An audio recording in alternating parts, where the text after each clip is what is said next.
Hey, what's up, you guys? Today we're going to be talking about Frazetta's sense of design in his paintings and how you can implement it into your own work. So I'm going to talk about what makes this painting in particular so great. And this is one of his lesser known paintings. Not a lot of people talk about it, but I just find it to be so exhilarating, and I think I know one of the reasons why. So we're going to be talking about curves mainly in this painting, if that's not surprising to you. And when we're talking about curves are just lines that are interconnected throughout the composition. So you can have a C curve, you can have an S curve, and you can even have just a slightly curved straight. And I went over this in my last video if you want to check that out on how Sargent used abstraction, and I also go into how Frazetta used this.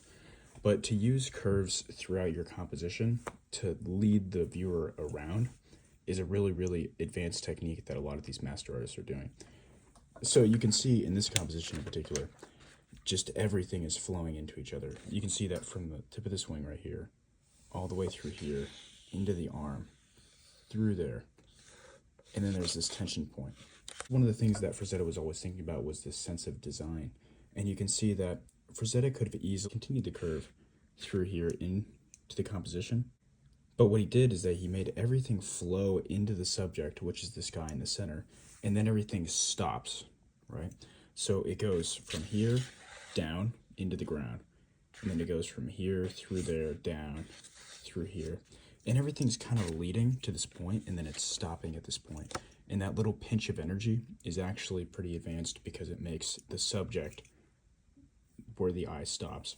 So you can see that the way that he's doing that is that he curves like this down here, and then he stops. Curves up here, and then he stops down here, right? So another thing that if Frazetta had done is that if he had made the curves a little bit too complicated, like, like that or something, with the negative shapes behind the objects, then it would look a lot less aesthetically pleasing because the eye would be a little bit more confused as to what was going on. But he didn't do that, and it looks a lot better because of that. So what you want to use is simple curves that move the eye around the composition. Something like this, where your eye feels like it's flowing through the composition, right? And this is a very extreme example. You don't have to get this flowy with it, but it really adds a lot of movement and energy to the scene that you're creating. Now, another thing that Frazetta was so good at was using a very simple value structure. So you can see that if we make a little thumbnail right here, is something like this. It's really, really simple. It's divided up into two values. You have your light background, and then you have your dark subject. And an amazing thing that Frazetta was doing here is that he made the subject dark. And that's just a very ballsy move if you think about it, because obviously we know that we're more likely to look at the light, and that's why in a lot of work, the subject is always in the lightest section, and even a lot of Frazetta's work. But he was so good at design, he was good at pulling the eye around the composition and through to the subject, that he could actually get away with making things in the shadow of the subject. And that's what he's doing here. And another thing is that when you make this really simple composition, where you just have light, dark, and it's just two different sections of values, it looks a lot simpler and it looks a lot nicer than if he hadn't done that. Another thing that makes this painting so great is the use of abstraction in all of the shadows. So you can see that on this wing right here, that's just a blob of nothingness. There's really no detail in there. What he did is that he thinned down his paint with mineral spirits, and then he put a very thin wash, probably a burnt umber, and then he just slowly built it up a little bit in the shadows, but kept it very, very thin. And what that does when you're painting is that it makes the details less so in the shadows. And when you have less details in the shadows, it generally looks a little bit better for the viewer. And the reason for that is actual reality. We don't really see a lot of details in the shadow. A lot of the time, we're looking into the light section, and then peripherally, the shadows are extremely blurred. But also, I mean, if you're up in bed at night, let's say, and you try to look around your room, you're not going to be seeing that much detail, right? And you're also not going to be seeing that much color as well, and that's why all of his shadows are extremely dull. The whole painting's dull, but I mean, all the brightest yellow accents and orange and red, those are all in the light, right? In the shadows, they're all extremely muted and not very colorful. But as per the shadows go, another cool thing is that in his light sections, he would use a lot more texture in his paintings. And what that would do is that when the light's shining on the painting and you photograph it, there's physical texture on the painting. So if we took, like, let's say this is the painting on the wall like this, and it's like that, right? When the light is shining down here, what happens is that it creates all these little shadows on the little pits.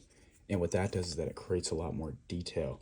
So if you use texture, like physical texture, not simulated texture, in your paintings in the light sections, what it'll do is that it will mimic more detail in the light, which is what we generally see in perception.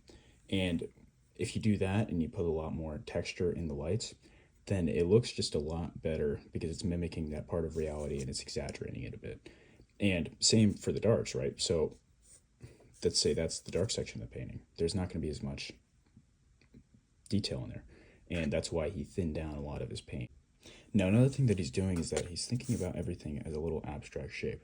So you can see that even here, I mean, you think that this is like a piece of earth or, you know, something, but you can't really tell what this is. You know, you can think it's grass. You can think it's one of these demon sort of bad things, but it's very indeterminate. You're not very sure. And that's what a lot of painters do in parts that aren't the subject, is that they make them ambiguous, because a lot of the time it's not necessary to exactly utter what all this stuff is. In this section, if he had articulated every single detail and, you know, put in all the blades of grass or whatever that make this up, then the attention would be detracted from the subject, and suddenly the whole image would become more complex, more unnecessarily complex. But if the subject already works with this level of abstraction, where it's hard to determine what this really is, then you should just leave it on your canvas and you shouldn't touch it, right? And you can see even here that this little shape complements the subject as well. So, and it's a very simple shape. Again, it's made out of these simple curves. It's a C, another C, and then a straight, right?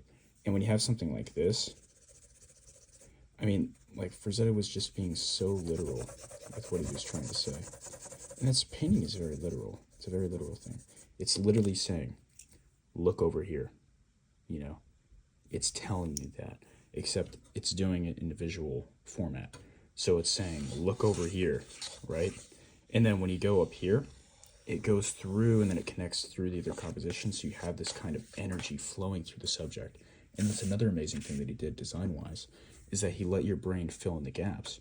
You can see that all of these curves are not connected. If his hand was overlapping here and, you know, there's a string in between these two, then everything would have felt like it was saying too much. For example, you can see that on a lot of Johnson or Sargent's paintings. When he's making an earring or a piece of jewelry, he'll draw it something like that, right? And then you'll have the little, like, highlight or whatever. But he's not actually putting in the whole earring. He's just kind of suggesting it. Same with the way that he did glasses, the way that he did a lot of stuff. And what's interesting about that is it's the more impressionist kind of way of doing it. It's not saying everything, and because of that, the eye and the brain fills in the gaps, and the viewer becomes more engaged. It's like a speaker who rattles on about every single detail in their speech, and they go into extraneous detail, and what happens is that the viewers get very bored. It's just like Voltaire was saying, if you wish to be a bore, tell everything, right? And it's the same with any form of communication. If you're saying everything super literally, people are going to stop paying attention. And you can see that not only did Sargent use this with earrings and stuff, but Frazetta used it with interconnecting lines throughout the composition. So you can see the suggestion here, right? These interconnect. If you look at this hand, that interconnects there.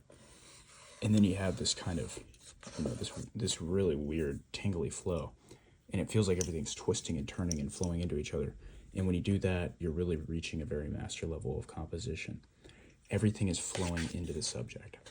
And a lot of the time, people will talk about how Frazetta used a big shape for his composition. They'll say that he used, for the Death Dealer, for example, he used a triangular composition where he had the horse or whatever. And then you had the guy, right? You need this, like, axe.